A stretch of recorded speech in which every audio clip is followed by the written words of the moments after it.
5 option वाले में सबसे ज्यादा कंफ्यूजन होता है और बच्चों के ज्यादा प्रश्न वहीं पे गलत हुए हैं, क्योंकि उन्होंने कहीं पर आप जो मोस्ट प्रोबेबल आंसर लगाते हैं वही 95% प्रश्न में मैंने देखा है, जो बीपीएससी टीआरई के पहले प्रश्न हुए वहां पे।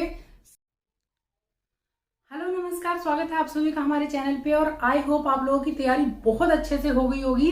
चाहे आपका एग्जाम कल है या 2-3 दिन बाद है या फिर 10 दिन बाद भी है, लेकिन एक चीज जरूर होती है कि हम कितनी भी तैयारी कर लें लेकिन फिर भी मन में एक डर लगा रहता है कि मान लिया जो हमने पढ़ा है उससे अलग थोड़ा कुछ आ गया या फिर जो हमने याद किया है उसको ही अगर मिस कर गए तो लास्ट में जो आखिरी हमारा सहारा होता है वो तुक्का होता है।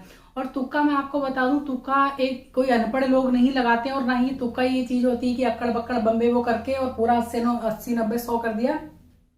ऐसा बिल्कुल नहीं होता है। तुक्का भी एक वैज्ञानिक तरीका होता है और वही लोग लगा पाते हैं जो कि अच्छे से पढ़ लिए हों या अच्छे से भी नहीं पढ़ पाए हों, कुछ रीजन रहे हों उनके साथ। लेकिन अगर एक बार आपने पढ़ लिया है तो तुक्का आप आसानी से लगा सकते हैं। कुछ वैज्ञानिक तरीके हैं यहाँ पे और टैग वर्ड्स के साथ ही मैं बताऊंगी। टीआरई के लिए भी जो शिक्षक भर्ती हो रही है उसमें भी कुछ टैग वर्ड्स होते हैं। अब आप लोग कहेंगे कि टैग वर्ड्स केवल सीटेट या फिर अदर एग्जाम में ही होते हैं, ऐसा नहीं है। हर एग्जाम के अपने अपने टैग वर्ड्स होते हैं, तो उनकी भी चर्चा करेंगे। छोटी सी वीडियो है, ज्यादा टाइम आप लोगों का वेस्ट नहीं करूंगी बिल्कुल भी, तो इसको एंड तक देख लीजिएगा। आपके सारे डाउट क्लियर हो जाएंगे तुक्के के बारे में और इस वीडियो के खत्म होते होते आपको लगेगा जरूर कि कम से कम आप अपने 10 से ज्यादा तो मैं नहीं बोलूंगी, 10 से 12 या 15 नंबर आप बढ़ा भी सकते हैं।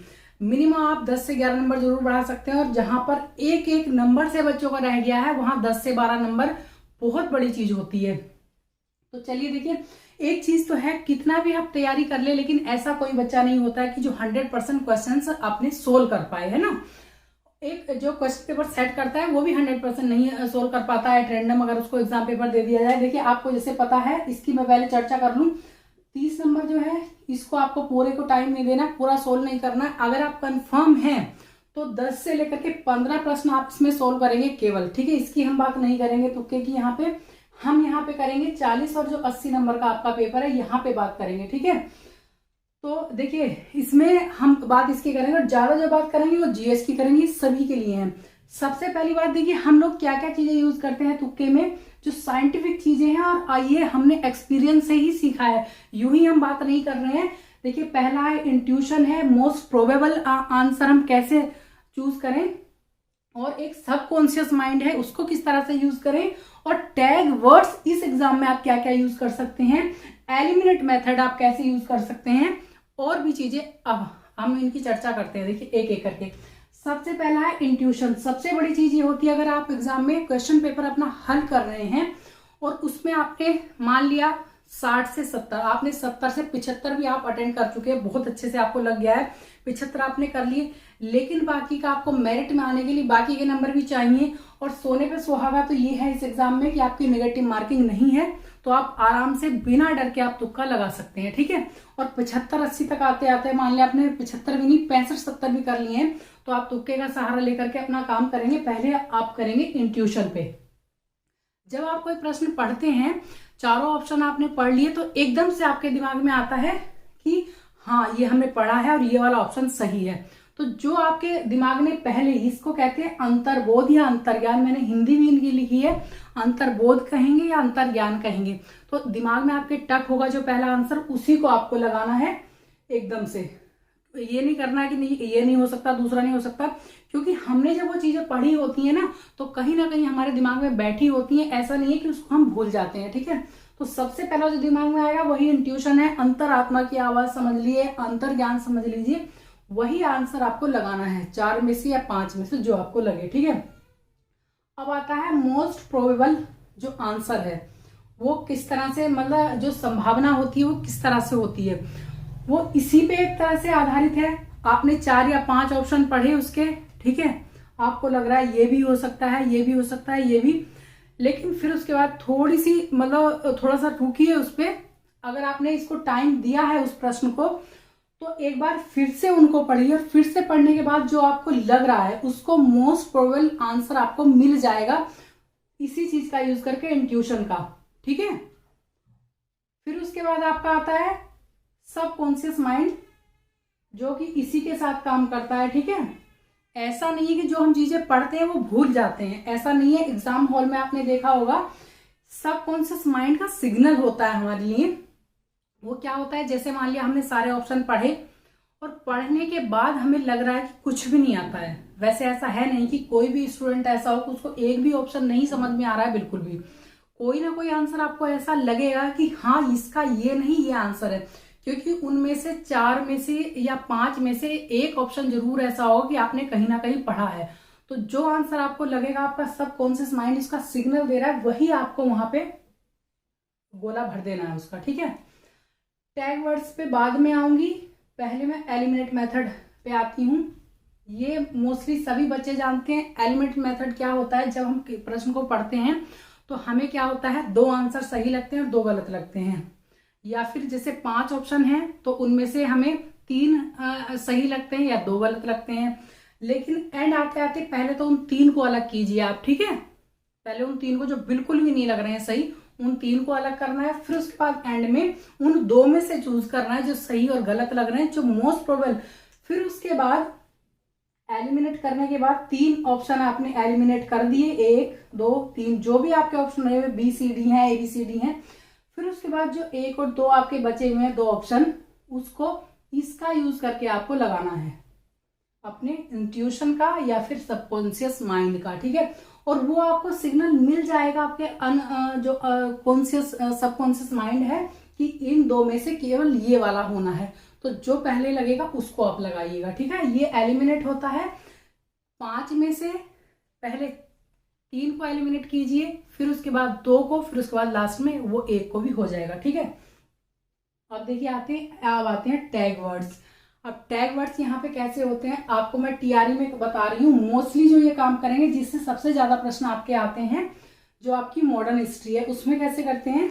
देखिए जैसे मान लिया आपके 5 ऑप्शन का वाला जो आपका प्रश्न है, 5 ऑप्शन वाले में सबसे ज्यादा कंफ्यूजन होता है और बच्चों के ज्यादा प्रश्न वहीं पे गलत हुए हैं, क्योंकि उन्होंने कहीं पर तो ये भर दिया कि इनमें से एक भी नहीं या सारे के सारे भर दिए, ठीक है, मतलब 1 से अधिक। तो इनमें क्या होता है, अगर आपके प्रश्न में 5 ही ऑप्शन में ये लिखा है कि इन चीजों में किस किसने भाग लिया, तो जो सामूहिक आंसर होते हैं उसमें मोस्टली वही आंसर होता है कि 1 से अधिक, ठीक है। जहां पर सामूहिक उत्तर आ रहा है वहां पे 95% प्रश्न में मैंने देखा है, जो BPSC TRE के पहले प्रश्न हुए, वहां पे सामूहिक उत्तर में 1 से अधिक बार आपका आंसर होगा, ठीक है। उसी तरह से सामूहिक में सभी आ जाएंगे, क्या होगा, किस किसने सहयोग दिया, ठीक है, या इन कौन कौन सी घटनाएं जिम्मेदार थी किसी चीज के लिए। तो इसमें मोस्टली जो आंसर होगा 1 से अधिक होगा। ये आपके टैग वर्ड है जहां पे सामूहिक आंसर मांगा जा रहा है, मतलब इन लोगों ने ये किया। जैसे कोई बुक है किसने लिखी, उनमें सामूहिक आंसर होने की संभावना बहुत कम होती है। जो बुक लिखी है या फिर नारा दिया है तो इनमें से 1 से अधिक हो ही नहीं सकता बिल्कुल भी। लेकिन जहां पे सामूहिक कोई काम हुआ है वहां पे आपका 1 से अधिक आंसर आएगा। ये इसका टैग वर्ड है उसके लिए जिस सब्जेक्ट से आपके सबसे ज्यादा प्रश्न आते हैं, यानी कि मॉडर्न हिस्ट्री से या भारतीय राष्ट्रीय आंदोलन से, ठीक है। अब देखिए, अब इस चीज को भी मैं थोड़ी सी आपको बता दूं, ये भी आपका तुक्का तो नहीं लेकिन एक तरह से आपके काम आएगा, ठीक है।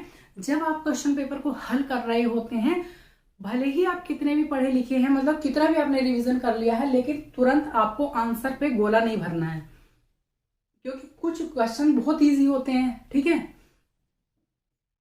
कुछ क्वेश्चन जो है टफ होते हैं, लेकिन इजी भी अगर हैं। शुरू के 8 से 10 प्रश्न, तो 8-10 प्रश्नों को पढ़ने के बाद तब आप टिक करें, क्योंकि ये होता है, हमारा एक्सपीरियंस किया हुआ है। मान लिया हमने 10 प्रश्न पढ़े और हम गोले भरते चले गए, लेकिन 1 से लेकर के जब 7वें प्रश्न पे हम जाते हैं या 8वें पे जाते हैं, तो पहले वाले प्रश्न से संबंधित एक ऑप्शन दिया होता है उसमें कि ये घटना तब घटी थी, ठीक है, या फिर इसका संस्थापक ये था, और हमें पता चला कि वो हमने दूसरा भर दिया है ओवर कॉन्फिडेंस में या जल्दबाजी में। क्योंकि 1 से लेकर के 10 तक जो प्रश्न होते हैं उसी में उससे संबंधित 2 से 3 प्रश्न कभी कभी होते हैं, ठीक है, क्योंकि एक ही चीज से, मान लिया गांधी जी से संबंधित है या फिर कोई सा आंदोलन है उससे संबंधित है, कोई सी बैठक है तो उससे मतलब किसी चीज का आयोजन हुआ है उससे संबंधित अगर प्रश्न है, एक अगर दिया है तो दूसरा उसमें होने की संभावना होती है और उसका आंसर उसमें हमें मिल जाता है, क्योंकि जैसे घटनाएं हैं उनका क्रम दिया है, उनके ईयर दिए हैं। हमने पहले वो लगा दिया है क्योंकि हमें एक चूज करना था तो हमने गलत लगा दिया उसको। लेकिन हम जब ज्यादा आगे पढ़ेंगे तो वो 4 ऑप्शन दे रखे हैं कि इनमें से एक गलत आपको देखना है, और पता चला कि वो घटना जो है उस ईयर में नहीं उस वाले में हुई जो दूसरा है, क्योंकि हमने 4 ऑप्शन उसके देखे तो वो 4 तो हमें आते हैं, ठीक है, वो सही निकले। लेकिन जो दूसरा वाला है उसका ईयर उसमें गलत लिख रहा है तो हम वहां पे सिर पकड़ लेते हैं, क्योंकि ना तो हम जाकर वापस से उसको ठीक कर पाते हैं, ना वाइटनर का यूज कर सकते हैं और ना ही उसको काट सकते हैं। तो आपको जब गोले भरने हैं 1 से लेकर के कम से कम 8 से 10 प्रश्न आपको पढ़ने के बाद गोले भरने हैं, लेकिन इससे ज्यादा पढ़ने के बाद आप नहीं भरेंगे, क्योंकि ज्यादा अगर छोड़ते चलेंगे तो आपका टाइम वेस्ट हो जाएगा और आप फिर से रिकवर नहीं कर पाएंगे, मतलब उसको कवर नहीं कर पाएंगे पूरे पेपर को। तो आपको ये चीज भी ध्यान रखनी है कि 8 से 10 प्रश्न पढ़ने के बाद आपको गोले भरते चले जाना है, ठीक है। और इन चीजों का याद रखना है, टैग वर्ड्स वो जरूर याद रखने हैं, इंट्यूशन अपना यूज करेंगे, सबकॉन्शियस माइंड यूज करेंगे और मोस्ट प्रोबेबल आंसर लगाएंगे। और तुक्के का जो परिभाषा यही होती है कि चीजों को एलिमिनेट करके, इंट्यूशन का यूज करके और सबकॉन्शियस माइंड का यूज करके आप जो मोस्ट प्रोबेबल आंसर लगाते हैं वही तुक्का होता है, ठीक है। यही परिभाषा है तुक्के की, इसी चीज की बस बात करनी थी। तो आप लोगों को अगर वीडियो पसंद आई हो तो वीडियो को लाइक जरूर कर दीजिएगा, और चैनल पे पहली बार अगर विजिट कर रहे हैं तो चैनल को सब्सक्राइब भी कर लीजिएगा। वीडियो देखने के लिए थैंक यू सो मच, और आपके एग्जाम के लिए ऑल द बेस्ट।